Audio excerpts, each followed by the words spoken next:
Rush के कमल तूने आलू मटर इतना अच्छा पकाया मजा आ गया।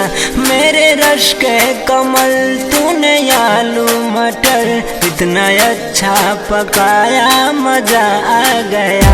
मेरे रश के कमल तूने आलू मटर इतना अच्छा पकाया मजा आ गया।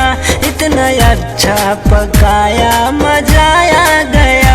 भूख भी मिट गई पेट भी भर गया। मुझको इतना खिलाया मजा आ गया।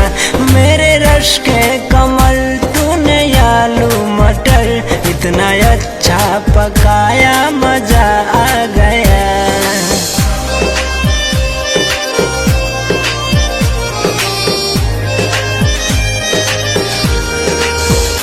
दाल में थी तरी चटनी भी थी हरी। स्वाद ऐसा बढ़ाया मजा आ गया। स्वाद ऐसा बढ़ाया मजा आ गया।